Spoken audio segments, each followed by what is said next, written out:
Hello everyone, I'm Beastly Eel, and in today's video we're going to be talking about the latest episode of Invincible. So this is episode 6, and we are now officially halfway done with the second half of season 2 of Invincible. So this starts off right where it left off, so we find out what happens to Rex and the rest of the group. So apparently during this time we have Rex who gets shot in the head by the Serpent Leader. And then the Serpent Leader decides to threaten the entire world and stating that if his demands are not met, he will nuke pretty much the entire world. Well, there was one thing he was not prepared for, and apparently the bullet did go through Rex's head. However, did not pass through enough brain matter to actually kill him. So he was able to get up and actually beat the Serpent King with ease. Or Lizard King. I forget if it's Lizard King and then Serpent Squad, but it doesn't matter. We, my apologies. So Rex actually just beats up the leader without a problem and basically smashes the guy's face in with his stump until he's nothing but a bloody puddle. And that's when this group of armed men who are apparently part of the US government to try to help Rex out, and they realize that Rex is badly injured, and they take him to the emergency room, and they find out that Shrinking Ray is actually alive. She pulls herself out of the creature, and then they all get shipped to um, the base. And unfortunately, for sure, Duplicate is actually dead. On Mars, we see that the group is basically fighting off all of those tentacle creatures, the hive mind, I guess you would best say. Basically, Invincible's universe version of Staryu or Starro from DC. So star-like creatures that attach to people and become a hive mind. Everyone's trying to destroy these things as much as possible to keep them away from Eve and Robot. Well, luckily for them, Shapeshifter was able to cover them long enough for him to create the device, and while that was going on, Invincible takes the device and heads over to the main mind. While that's going on, the creatures are trying to stop everyone from getting too close to the main man. So he gets there, presses the button, and causes a massive surge of energy, which causes all of the creatures to come off the astronaut. And then during that, we see that um, apparently there were two that latched on to two of their members. So Robot and Eve were then controlled by the beings. So we have the Immortal and Invincible grab one of each, pull them closer, press the button again, and they fall off. They then fly away as quickly as possible and get to closing the area to keep those creatures at bay. The Martians meet up with them and say, they're basically saying thank you for all the work you've done. And they say, but we can't let you leave with the traitor, meaning Shapeshifter. And Invincible basically goes, you know what, you're absolutely right. Do whatever you need to for him. And then it cuts to them escaping with Shapeshifter and what looks like an army of, or a, I guess the best way to put it is a, a group that was taken of Martians to go after the group. Well, Invincible gets sick and tired of it, so he gets out of the airlock and destroys all of their ships that were pursuing them, and they land on Earth. When they land on Earth, they talk about their victory and everything else, and then they find out that there's a lot of tragedy that happened while they were gone.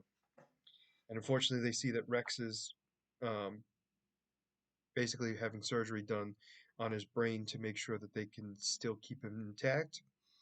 And then Shrinking Ray is in a I don't know quite what's going on with her specifically. Like she's clearly had some severe trauma and everything else, but it's unclear like visually exactly what was happening to her in the sense of like in the hospital. Where Rex, it was very obvious they put something on his arm, and then they were working on his brain. With her, she kind of was just in limbo where she was just laying there. So I'm not quite positive as what they're going to be doing as a treatment for her, or if it's just a matter of her having to heal. Like I didn't see any braces or anything like that, if I remember correctly. And then Immortal sees that Duplicated died. So during all of this, a lot of other things happen as well. So Debbie is looking for a babysitter for Oliver Grayson. And she apparently agrees to work with one that Cecil sent, who apparently is not a big fan of Cecil himself. We also have the fact that Grace, we have Invincible breaks up with Amber because the two of them feel like they're not able to have a cohesive relationship, mostly due to the fact that he's a superhero and needs to protect the world, and she feels awful being around him because she feels like she's taking all his time that could be used to save others. We then have Eve basically talking to Amber, and we have the guy who makes all the superhero suits talking with Invincible, explaining that they should be talking to each other and should be enjoying the time that they have together.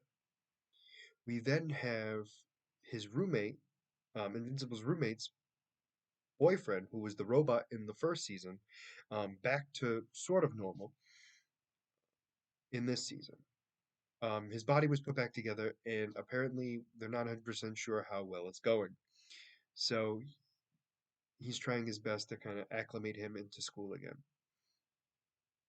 During all that, we also have the fact that we have Invincible realizing that he has to read those books um, that the tailor, specifically the super suit tailor, gives him that his dad wrote. And apparently it was a bunch of information that could stop the Viltrumites. And so he keeps reading all of it as much as he can. And that's when Alan the alien comes to Earth. And the Immortal tries to attack him first. And Alan's like, what the hell's going on? Like, stay away from me. Like, calm down. And that's when Invincible comes and kind of calms down the situation. And then the two of them decide to talk back on Earth. What we have here, though, is the fact that Invincible was refusing to go with Alan the alien because he doesn't want to, because he's just left, he just came back from space. He does not want to go again. That being said, he offers up his books that he has to explain that obviously his dad has somehow figured out a way to basically show everyone that how the Viltrumites can be defeated and that it could be used against the Resistance. And then Invincible tells them, when you're ready to have the actual fight, you call me and I'll be there in a heartbeat. We also get to see Nolan being interrogated by the grand leader of the Viltrumites, um, to the point where he's basically deciding that they're going to destroy Earth because clearly they must be toxic people or toxic creatures for them to make Nolan such a weak and pathetic creature now. And we also have, um, what else do we have? Oh, I'm sorry. One clear thing I forgot. The astronaut that came back apparently still had an egg inside of him, and he threw it up and released one of the tentacle creatures that then latched onto him, which then showed him being back. So we have alien creatures back on planet when they're not supposed to be. We have Viltrumites who will possibly be coming into Earth itself. And we have the interdimensional time traveler or interdimensional traveler who is going to go after one of the versions of Invincible. So one thing we learned about him though is the fact that one, he does not look good in a suit, especially with his new head. But the main thing here is he can't just go straight to one of the universes. Sometimes he might have to go to multiple before getting to the one that he wants to. And I think that's going to be important much later on. But overall, this episode was great. It was very emotional, let me tell you. Oof, I felt the feels pretty much the entire episode. They did not let up whatsoever. Overall, thought it was a great episode. Let me know what you guys thought about this episode in the comments down below. Did you like it? Did you not? And why? And as always, if you like the content you see, please make sure you like and subscribe down below. Other than that, this is going to be Beastly Eel signing out. Have a great night.